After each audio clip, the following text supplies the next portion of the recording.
Assalamualaikum warahmatullahi ta'ala wabarakatuh. Kembali lagi ke kelas Ustaz Azlin.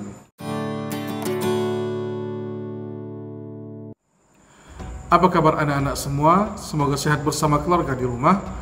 Oke, kali ini kita akan masuk tajuk sirah. Tajuk sirah Unit 3, Kenali Keluarga Nabi Muhammad. Kenali Keluarga Nabi Muhammad. Oke, buka muka surat 122 buku teks, 122 buku teks. Oke. Unit 3, Kenali Keluarga Nabi Muhammad SAW. 1. Mari baca dan fahami. Oke, di sini ada perbualan dua anak lelaki dengan bapak mereka. Oke, tengok ya, anaknya yang tanya. Pertama, ayah, dalam buku ini dinyatakan bahwa Nabi Muhammad SAW ialah orang yang paling baik terhadap keluarganya. Lepas itu anak yang kedua cakap, ayah, Nabi Muhammad SAW seorang bapa yang sangat penyayang terhadap anak-anaknya, kan? Nah, dia tanya bapaknya begitu. Sini dia akan beritahu cahaya mata Rasulullah. Cahaya mata ini maksudnya anak-anak yang Rasulullah pernah ada. Oke, yang pertama namanya Qasim, Abdullah, Ibrahim, Zainab, Ruqayyah, Fatimah, dan Ummu Kalsum. Oke, ini ialah anak-anak Nabi. Tetapi semua anak-anak Nabi ini meninggal semasa kecil kecuali Sayyidatina Fatimah. Anak Nabi yang hidup cuma satu orang sahaja, yang sampai dewasa itu Sayyidatina Fatimah. Oke, kalau kamulah, kalau di rumah dengan keluarga kamu, apa yang kamu buat? Apa yang kamu buat dengan mama kamu? Apa yang kamu buat dengan ibu bapak kamu? Sekiranya ada waktu yang terluang, jawab sendiri saja. Apa aktiviti kamu bersama keluarga yang boleh merapatkan hubungan keluarga, hubungan anak dengan ibu, hubungan anak dengan bapak, atau hubungan anak dengan ibu dan bapak? Oke, sini ada soalan. Bagaimanakah Nabi Muhammad SAW bergaul dengan keluarga baginda? Rasanya macam mana? Oke, jom kita tengok muka surat 123. Oke, di sini ada beritahu macam mana sifat Nabi kepada anak-anak baginda dan juga keluarga baginda. Oke, nombor 2, mari baca dan contohi. Mari baca dan contohi. Mari baca dan contohi. Oke, sifat yang pertama, bertanggung jawab. Bertanggung jawab. Nabi Muhammad SAW sering membantu istri-istrinya melakukan kerja-kerja di rumah dan melayan mereka dengan adil serta lemah lembut. Oke, Nabi Muhammad tidak kasar, Nabi Muhammad tidak suka marah-marah. Oke, penyayang. Sifat yang kedua, penyayang. Setiap kali Nabi Muhammad SAW melihat anaknya Fatimah datang, baginda akan mengucapkan salam dan melayannya dengan baik. Tengok, baginda Nabi pun sayang dengan anaknya. Seterusnya, sifat yang ketiga yaitu sabar. Baginda pernah memanjangkan tempo sujudnya ketika solat semata-mata kerana cucundanya yaitu Hasan dan Husin memanjat belakang baginda. Oke, Nabi sembahyang. Nabi sedang sujud, tiba-tiba cucu Nabi ini datang dan bermain di belakang Nabi. Jadi takkan Nabi menaikkan, nanti jatuh dia punya cucu-cucu.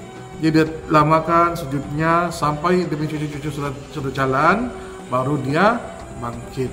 Oke, dan seterusnya sifat yang keempat yaitu Nabi Muhammad SAW pernah bersabda, seandainya anaknya Fatimah melakukan kesalahan, dia tetap dihukum. Baginda di sini menunjukkan ketegasan.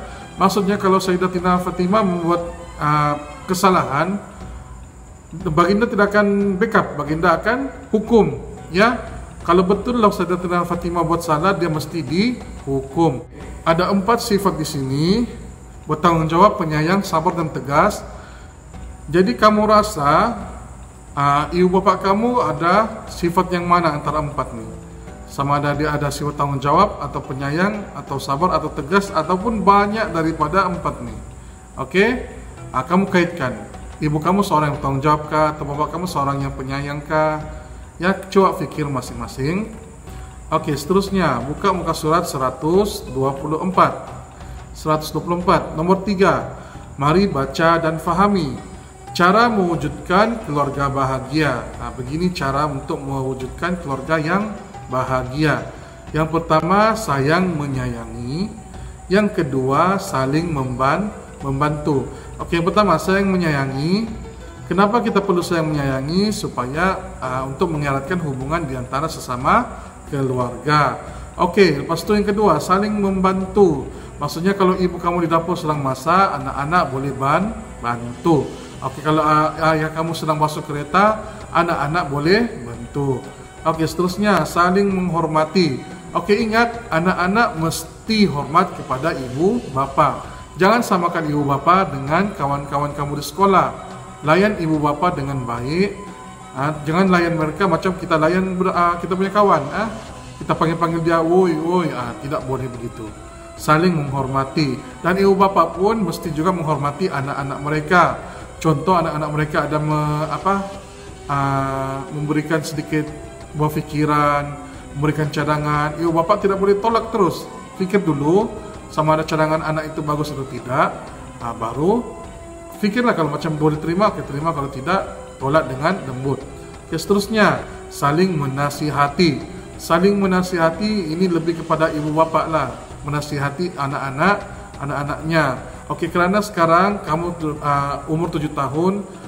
Umur 7 tahun ni selalunya umur 7 tahun ni ialah waktu di mana anak-anak baru membesar, baru mengenal dunia.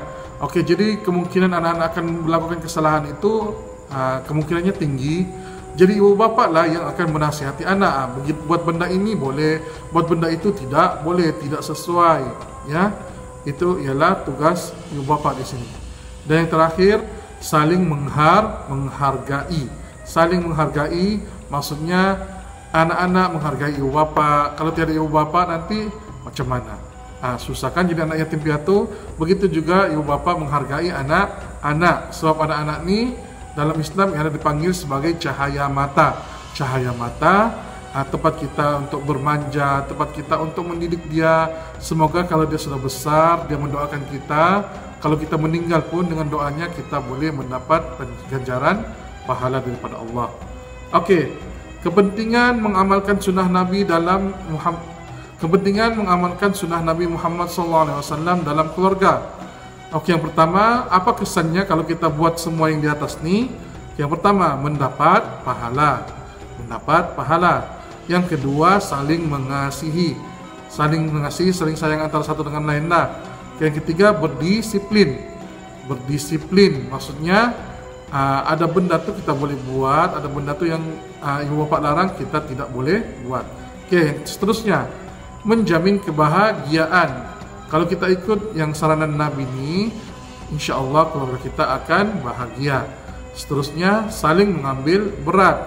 Macam tadi kan yang kita sudah cakap tolong menolong tu, saling tolong menolong, saling bantu membantu. Jadi kita akan saling mengambil berat antara satu sama lain. Dan yang terakhir, bekerja sama walaupun dalam keadaan senang ataupun susah. Satu keluarga tu berfungsi sebagai satu badan yang besar. Dia tidak ibu bapa buat kerja sendiri, anak buat kerja sendiri, tidak. Dia akan bekerja bersama-sama. Oke, itu dipanggil bekerja sama. Jadi rumusannya di sini, Nabi Muhammad SAW ialah contoh terbaik dalam kehidupan berkeluarga. Jadi Nabi Muhammad ini ialah role model ataupun kita punya contoh, kita punya tauladan yang terbaik untuk kita ambil dia punya cara, macam mana dia melayani keluarganya, macam mana dia bergaul dengan keluarganya dengan sifatnya yang maha lembut, sabar, bertanggung jawab. Jadi kita ambil sifat-sifat tersebut, terutamanya kepada ibu bapa lah. Kita ambil sifat-sifat tersebut dalam mendidik anak. Mudah-mudahan dengan cara kita yang mendidik mengikut sunnah Nabi itu, keluarga kita akan menjadi lebih bahagia. Oke, rasanya itu saja untuk kali ini. Kita akan berjumpa lagi pada masa yang akan datang. Assalamualaikum warahmatullahi taala wabarakatuh.